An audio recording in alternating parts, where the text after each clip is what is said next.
Warning, this story may contain spoilers for... Not a story, episode. This episode may contain spoilers for Skullgirls. Please make sure to pause the video, click on the link in the description to the story, read it to yourself, comment, and if you want, subscribe and like the video. So, please! Sorry for the begging. It was more begging towards me because Castlevania Circle of the Moon is kicking my ass! I don't like cursing, but I have to say that game's hard! So anyway, welcome to FanFiction Reviews. I am DS777, and of course, I don't need to spoil. I don't need to continue, because here's the name of the story. The Ballad of Squigly by Imagery City Zero, formerly known as Lockjaw Saga. It is of course, Skullgirls friendship adventure story with laughs and comments and butt jokes. Boy, are there butt jokes. So before I get into the story, for those who don't know, Skullgirls is an indie fighter game that's really have a cult following, and I really like the game. I played the game myself, and I'm actually going to comment on this later on, but my experience playing the game kind of ruined the story. I'll touch upon that in a little bit. But, let me read the synopsis of what it's on here. Squigly once again finds herself among the living. But curiously, the Skullgirl is nowhere to be found. Reconnecting with Philia, a friend she made during her last awakening, she discovers the possibility of staying alive completely independent of the Skullheart's power. Is it too good to be true? Can Squigly really live again? And in parentheses, re-edited 9/22/14. That'll come out in a little bit. So that's the synopsis. Or the summary, however you want to say it. And in terms of plot, the plot is simple. And for this situation, simple is good. Basically, 7 years after the events of Squigly's ending, and yes, this story is taking into account that Squigly's ending is canon. Despite the fact we don't really know what canon is due to the fact what's a fighting game? We don't really, unless you're Street Fighter or Soul Calibur, none of the games really have a straightforward canon. They're really just twisty. I'm looking at you, Mortal Kombat! You're really confusing! Maybe then for Street Fighter, that's like later in the series. Sorry.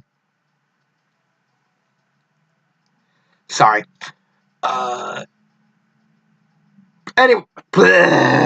Sorry, losing my train of thought. Ow! So, in terms of plot, this plot is, again, simple. And while some people say, oh, we want a complex story, we want like something like Lord of the Rings, sometimes simple is the best situation. In this case, simple is best. I wouldn't call it a great story. Again, that's mainly due to me playing the game, which completely... I'll get to that in a little bit.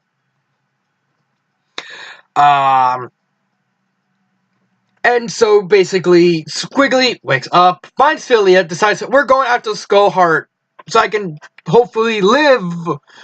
Because if you don't know who Squigly is, a little background on Squigly is, her name is Sienna Contiello. She's a member of a family of famous opera singers in the city of New Meridian in the Skullgirls universe. During her mother's birthday, she got a gift, which was the Skullheart, which is his wish-granting MacGuffin.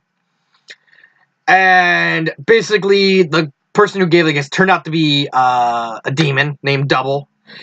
Told off the big bad mafia of the town that rules the town from underground.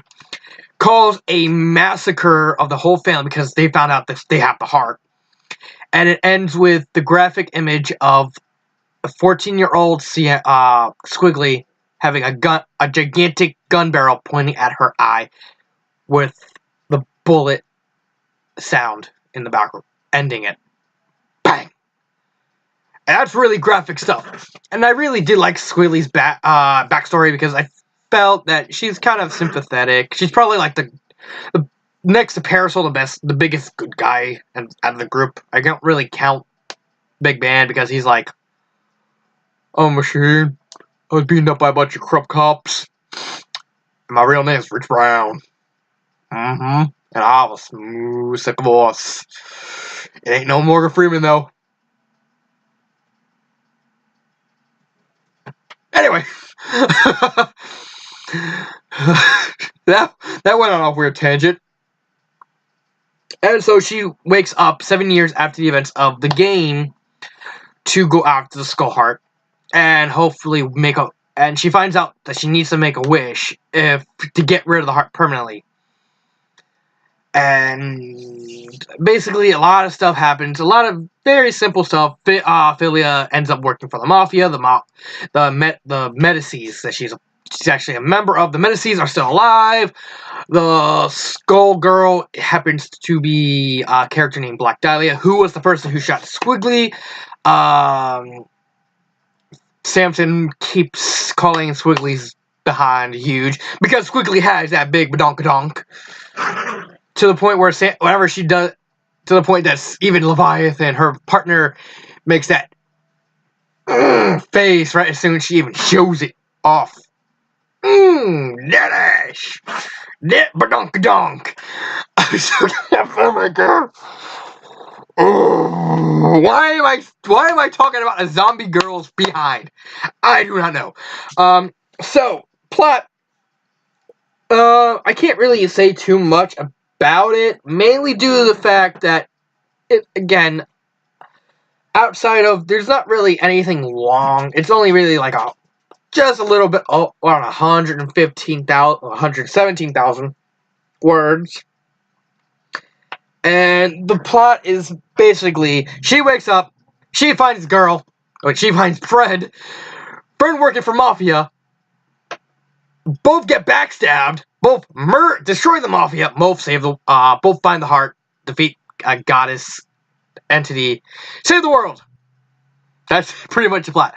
But the problem with this score is more subjective due to the fact when I usually play a fighting game, before I play against others, I usually do like a training mode, or I play the story mode if it has it, and I play as each character to see which character I'm good with and which one I'm not. And I found I'm really good with Squigly. Granted, if you played the game, I'm really, really good with Misfortune, the cat girl. But I really and I played the story and did like who knows how much research, and that completely just destroyed any sense that I might get emotionally invested in the story. Due to the fact I knew by the time the second chapter happened, I knew I took a freaking guess and guessed accurately everything that was going to happen in the story, and that just killed it off for me. That's not to say this is a bad story. It's just personally, playing the game and playing Squigly's story and doing all this research before I even found out the story existed ruined it for me. However, I will have to say, again, the plot is simple, but it works. It works somewhat. I would have to give the score an 8 out of 10. Mainly due to the fact that I was hoping for a plot. I was hoping for at least some twist, at least something to make it not too predictable. Because even if you played Squigly's story once without even doing a lot of extra research in the background, you'll find out, pretty obvious that Black Dahlia is going to be the Skull Girl. Pretty obvious that Squigly was going to figure out was going to wish on the heart this time around. Pretty obvious that the Menacing Mafia is still around. All these key plot points I already figured out before the story even got off the ground. So, for plot, if you played the game, then I would steer clear of the story. Why am I skipping ahead so far? Never mind. Character development. Pretty good character development, if I say so myself. Not the best. There's really good. The game already built on a relationship, a friendship between Philia and Squigly, and so the story kind of extends that to their partners, Leviathan for Squigly and Samson for Philia, and how they interact and all this stuff. And Samson is, honestly, he's freaking hilarious in the story. He steals pretty much every scene he's in, with some kind of witty dirtbag humor. After all, he's the one who started that. Oh, Squigly wakes up. Yeah, we were worried that your ass wouldn't fit into it. Samson! What? I can't help that. That chick has a huge ass. I can't help it. Squigly looks down at her ass, wondering, is it really that big, Leviathan?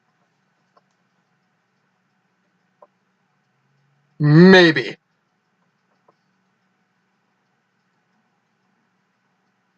Double A, maybe. Leviathan, yes! That didn't happen in the story, that was just me. Aside from the joke. God, I need to get off top. I need to stop talking about that. Some of the characters and how they interact with other characters, it's good, but not great. I mean, the core four of the main four characters, they're decent, and they do expand upon how they interact with each other in the game, but not to the point where they said, "Oh, that's great character development," because Samson, despite him being awesome and hilarious, he doesn't really grow until like the end, and he's kind of a slow burn, but you don't really see it until the end. And Leviathan honestly just stays the same pretty much the entire story. So I can't really. So I wish the author could have done Leviathan at least a little bit better. Grammar. Oi, there is an issue in this story with the grammar. And it's not so much spelling. It's for some unknown reason.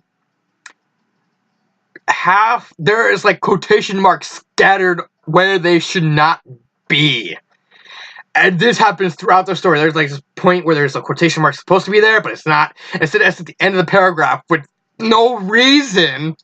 And it kind of got annoying. I kind of figured out where the conversation started and where they ended and where the expository started.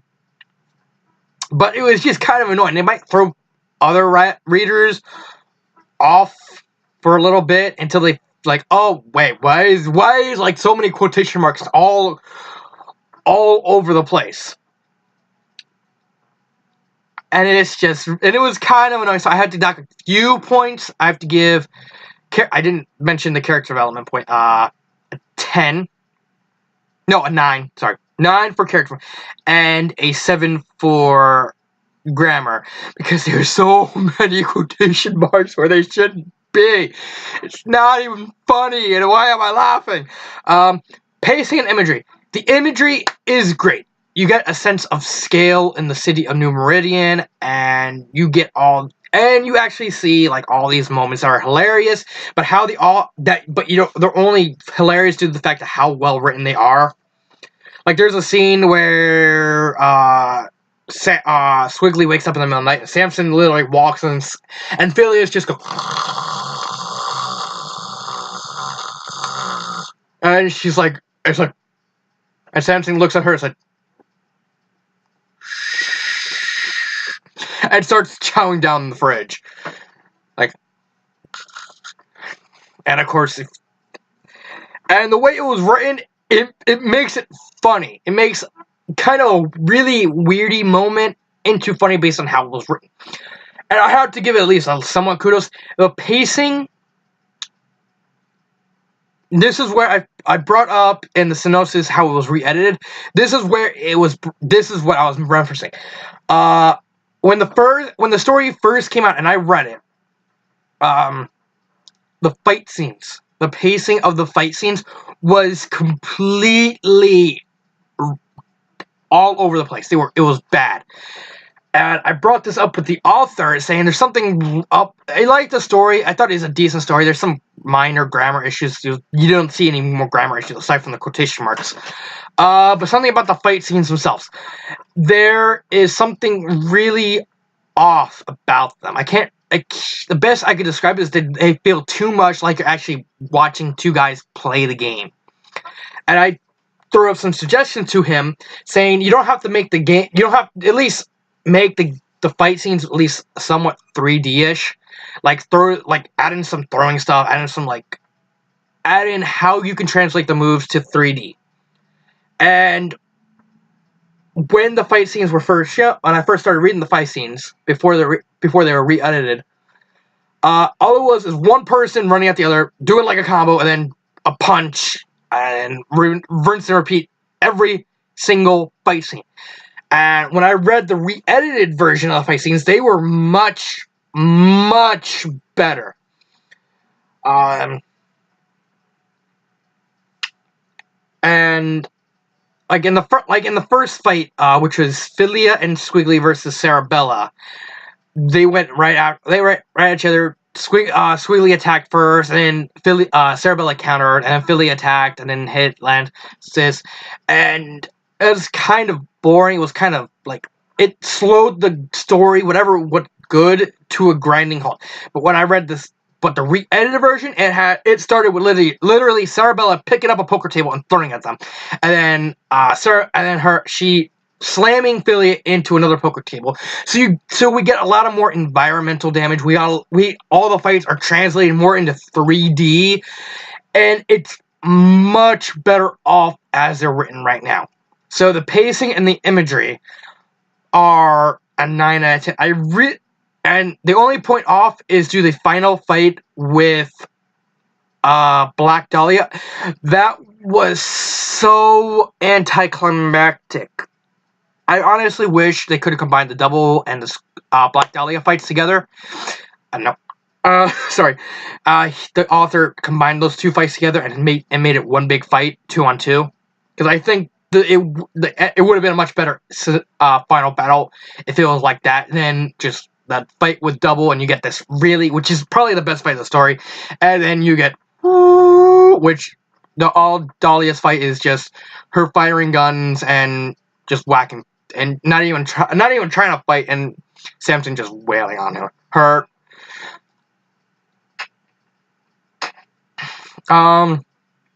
Emotional investment and connection to genre.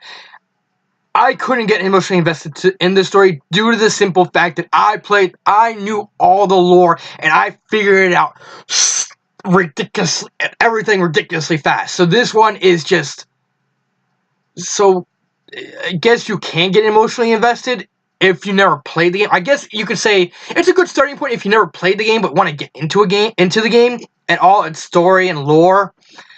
So this story is a great starting point, and you can get invested a little bit emotionally at certain points, and then this just drops down.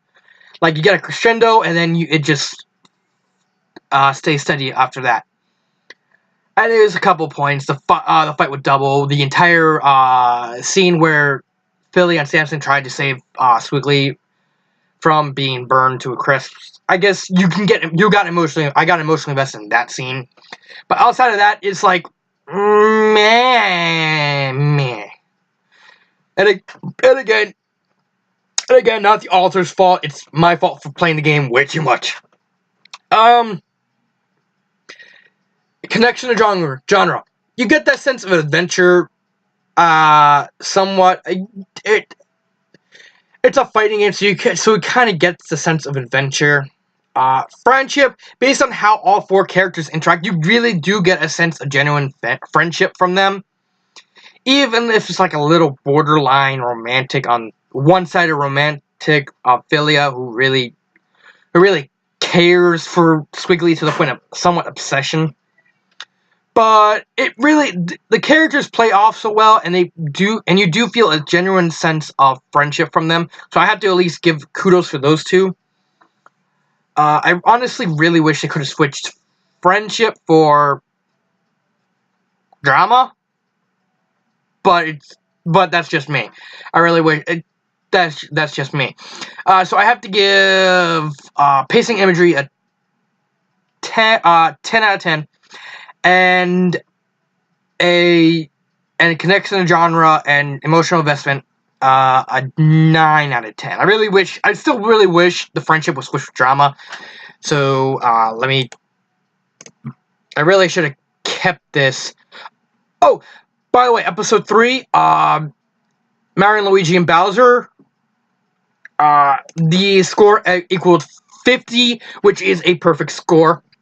So I just thought I'd bring that up. Let me say blah blah blah blah blah blah blah. So so let's see. We have 8 for plot, plus 9 for character development, plus 7 for then 10, and finally no wait. No. 9. Dang it! Whatever. Yeah. So how are you doing, YouTube? I'm jolly. Alright, and it was 4.3. I was expecting it. Never mind. I was expecting just a little more. Final part. So 43 divided by 10 is 4.3. So the story is a solid S-. Yes, before any of you ask, yes, I rated by the Sonic games. I like Sonic, but I felt that at least for this, how I do it, it deserves at least, I should use that. So, final thoughts, favorite moment, and would I recommend? First up, would I recommend it? If you haven't seen Squigly's story, or at least didn't delve too much into the lore of the game, then I would recommend it. But other than that, I wouldn't. It depends on the person. I mean, if you played the game and knew about the lore, then not really, because then you're just it's just one colossal time waster. But if you have it, it is a good starting point to understand what makes Skullgirls tick, what separates it from other fighting games. And it's technically kind of a fun story, not amazing, but you waste like a couple hours depending on how fast you read. I finished the story like 2 hours. Favorite part, I was almost content with putting the entire tower chapter. Samson and Philia team up. They're carrying Leviathan. Philia goes, Samson? Yeah? Go wild. Finally! And murders pretty much the entire mafia by himself. But there was one moment near the end of that chapter. At least I think it was at the end of the chapter, or was it the next chapter? One second. Let's see. The tower. Yeah, tower chapter. It was at the end of chapter 14. Blah, blah, blah, blah. And it was right after Philia and Samson saved Squigly, and Philia is standing over the broken down body of Lorenzo Medici, and she looks at him and she realizes, blah, blah, blah, blah. One second. I've read the story in a while. I'm mostly doing this review on.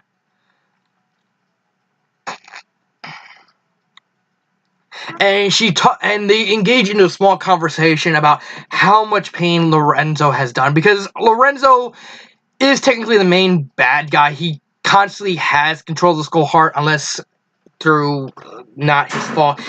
All the events in Skullgirls was orchestrated by him. Sierra's family's murder, Peacock becoming the way she is. That was a disturbing image with her eyes being gouged out. He orchestrated Big Band becoming Big Band. I think it's implied that he has brain drain under Paycheck, but I could be wrong about that. And so Philia is standing over him, and she's crying. She's remarking with a gun pointing at his skull. And I thought, this is gonna be at least a decent way to go. It could have been done better. It could have been beaten to death by. No, that's even too cruel for me. And then she goes, you killed so much people, caused so much misery in the city. you took my only friend, which is Squigly. And then Sansa's confused. He's like, where are you going with this? She goes, I'm not gonna shoot you. And so she drops the gun. And Lorenzo goes like, yeah, and he gets like a really quick hit. And then Philia proceeds to beat him to death. Literally, beats him to death.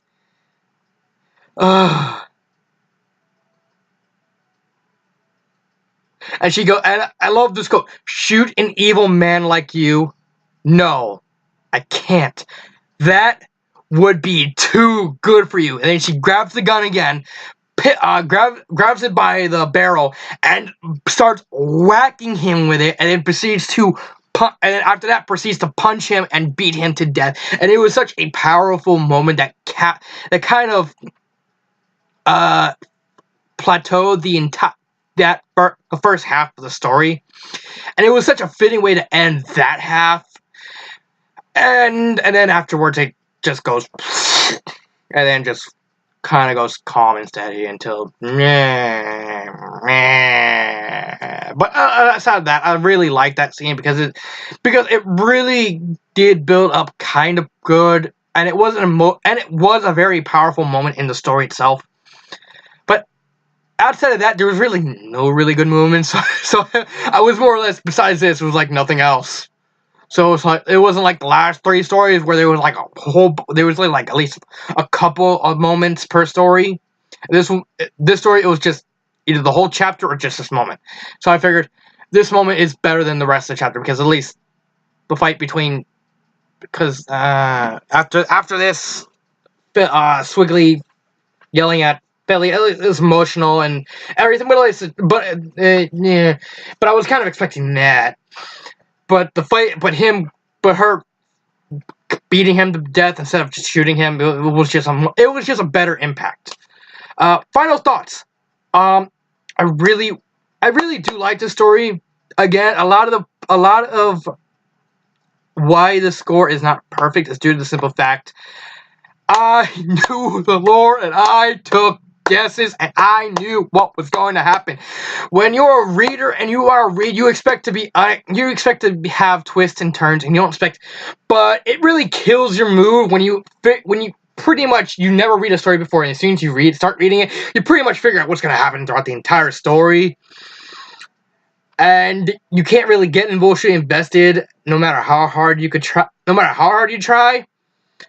So the best I could do is hopefully don't play the game when you read the story. I guess on that really dumb note, this is my review of Ballad of Squigly. Again, if you have a separate opinion, please comment on it and tell me what you think of the story. And I guess that is it. And cut. See you next episode. Bye. Oops, wrong button.